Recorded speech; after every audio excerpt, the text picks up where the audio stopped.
What is good, everybody? Welcome back to another episode brought to you by the League FFB. We are quickly approaching the NFL draft, and because of that, Dynasty Fantasy Football players are starting to dive deeper into the 2025 rookie class to figure out who they should be drafting late in their rookie drafts here later this month. Today, I've done the research for you guys. I'm going to be telling you guys about 5 sleepers in the 2025 class that are currently being drafted outside of the top 25 players according to expert consensus. So let's not waste any more time. Let's hop right into today's video and let's start talking about some sleepers.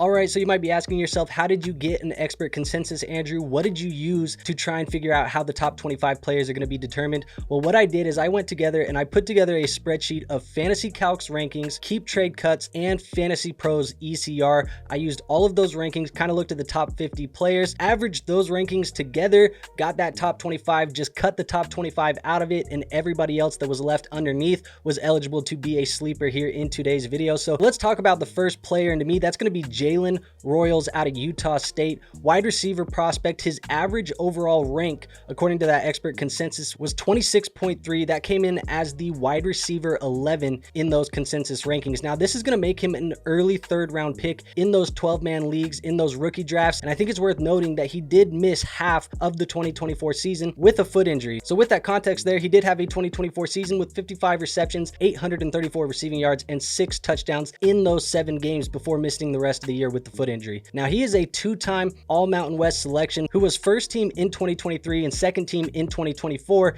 and also set a school record with 15 receiving touchdowns in 2023. Royals also led the team in receiving yards both seasons and ranked second in the FBS in touchdown receptions as a junior. When you watch the tape, you notice he's a very instinctive and smart receiver. He has a great feel for defensive positioning and he adjusts his routes accordingly, which makes him a reliable target in zone coverage and on contested throws. He also has strong hands and good body control, and his ability to win through contact, maintain balance, and work back towards the football gives him an edge in tight spaces and makes him a very trustworthy receiver for his quarterback. He's also physical after the catch, and while he's not the most explosive athlete, he transitions quickly into run after the catch mode, and he often breaks the first tackle, adding extra yards on underneath throws. Now, looking at his analytic profile, you'd like to see a better breakout age and receiving share, especially considering that he played at a smaller school, but he still checks all of the other measurable and usage boxes. His next-gen stats and RAS scores are also very similar to guys like Jaden Higgins, Trey Harris, and Matthew Golden in this year's class. So all things considered, I think this is a player that could sneak his way into day 2 of the NFL draft, especially considering how murky and how shallow this year's wide receiver class is. And if he were to land into the right situation, I think he could be a big riser post NFL draft. Now let's move on and talk about my next sleeper. That is going to be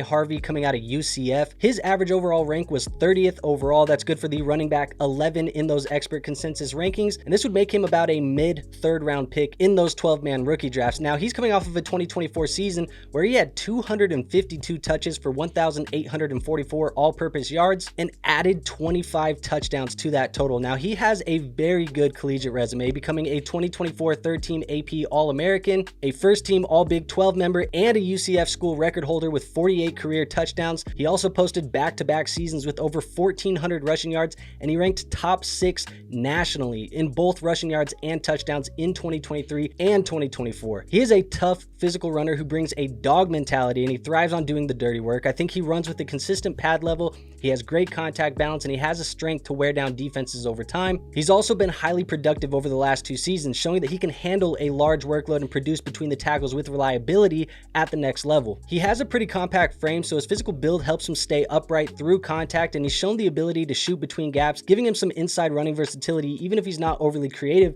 as a runner in that department. Now, the biggest knock we can make to Harvey's analytics profile is on the measurable side of things. He's an older running back who is a little bit undersized with a late breakout age. However, there are very few running backs in this class that posted the usage numbers as good as Harvey did. In fact, the only other running backs in this class to come in with all green boxes in all rushing and receiving categories during their featured years were Marion Hampton, Caleb Johnson, Cam Scadaboo, and Ollie Gordon. That said, this is another player that I think is kind of suffering from that small school discount, and I do think that he could become fantasy relevant for Dynasty Fantasy Football football team sooner rather than later after those rookie drafts. Let's move on to my third guy. I want to talk about Damien Martinez, running back out of Miami. He came in with an average overall rank of 33. That's a positional rank of the running back 13, and that's going to make him a mid to late third round pick in those 12-man leagues. Now, his 2024 season, he had 176 touches, 1,206 all-purpose yards, and 10 touchdowns, and Martinez was a two-time first-team All-Pac-12 team member and the 2022 Pac-12 Offensive Freshman of the Year, and with back-to-back 1,000-yard rushing seasons in 2023 and 2024,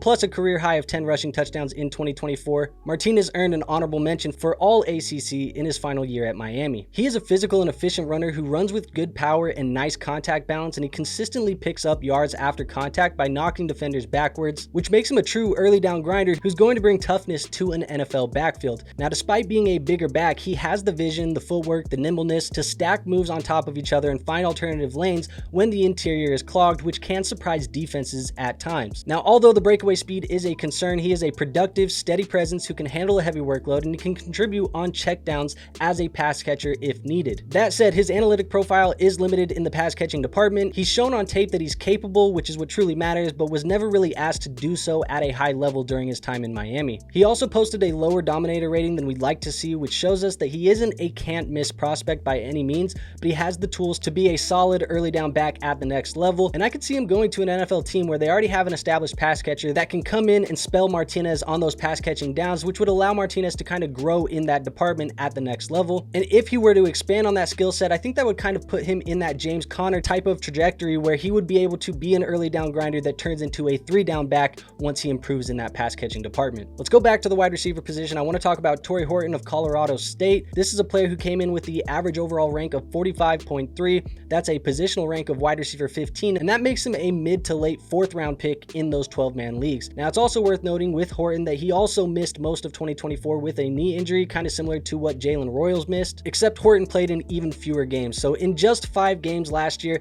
he had 26 receptions for 353 receiving yards and 1 touchdown. It was kind of a disappointing way for him to finish off his college resume because the resume is pretty good overall. He is a 2-time first-team All-Mountain West wide receiver with over 1,100 receiving yards and 8 touchdowns in back-to-back seasons in 2022 and 2023. And he was also a 2-time team captain for Colorado State and ranked 5th in the FBS with 96 receptions in 2023. Now, he's an instinctive and reliable route runner on film who has great feel for leverage and timing, and he gets in and out of breaks without wasted motion. That, paired with his natural ball tracking skills, makes him a very polished route runner who can consistently get open, and he also rarely drops passes, showing quick and reliable hands, and he tracks the ball naturally, which are traits that help maximize his catch opportunities even without elite size. I also think he's underrated after the catch. He has quick feet and the ability to slip defenders in space. It gives him some sneaky yak potential despite not being a very physical guy, and even with a longer college career, he's just 22 years old and broke out at 17 years old, which is super impressive. Now, despite not seeing a large touchdown share, he provided he could command an NFL-worthy type of target share at Colorado State, and he posted the athletic numbers that we want to see when it comes to next-gen stats and RAS scores. Now, I'm not sure he's going to have enough buzz at the NFL draft to sneak into day 2 where we'd like to see him go as a wide receiver, and that's mainly because of the knee injury that he suffered there at Colorado State. But if there were any wide receivers in this year's class that I'd be interested in taking a day 3 dart throw on, it would have to be Tory Horton. Now, let's move on to the last and final guy. I want to talk about LeQuint Allen, running back out of Syracuse. He came in with an average overall rank of 54, which was good for the running back 20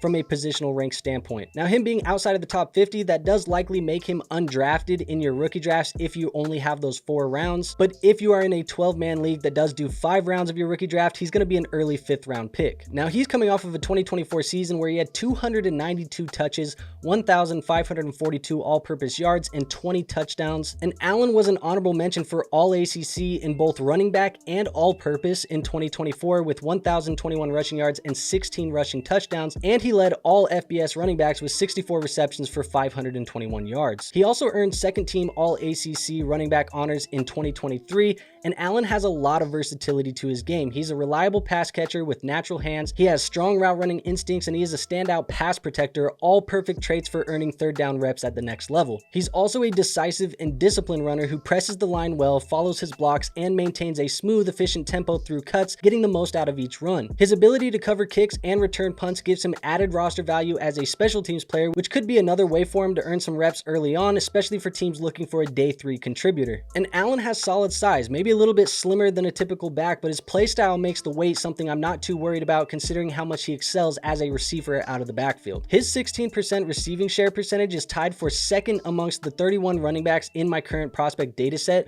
only behind Cam Scatterbo of Arizona State. So that said, Allen is going to be a late round dart throw in most drafts unless we get surprised with an elite landing spot and or good draft capital. But if there were any player that I was going to bet on becoming this year's Tyrone Tracy, who ironically also excelled as a receiver in college, it would probably be LeQuint Allen, but I think Allen is a better rusher than a guy like Tyrone Tracy was as a prospect. So there you have it, folks. That is 5 sleepers currently being drafted outside of the top 25 players in rookie drafts right now, according to consensus rankings. Hopefully there was something here in today's video that gave you guys something to think about, maybe a player to look a little bit more into as you approach those rookie drafts. If there was, do me the favor, hit that like button. It is the best free way to show this channel some support. Also, make sure you are subscribed to the channel because we are trying to get to 5,000 subscribers by the NFL draft. Got about 3 weeks to do so. Got about 400 subscribers to get there. So make sure you guys go hit that subscribe button for me. And last but not least, make sure you go join our free Discord. We do have a free Discord linked in the description, helping you guys with your Dynasty Fantasy Football teams 24/7, 365. So if you're not in there, make sure you go get in there. Like I said, free to join, so there is no risk in doing that. But with all that out of the way, nothing else for you today. I'll see you on our next episode. Until then, peace out.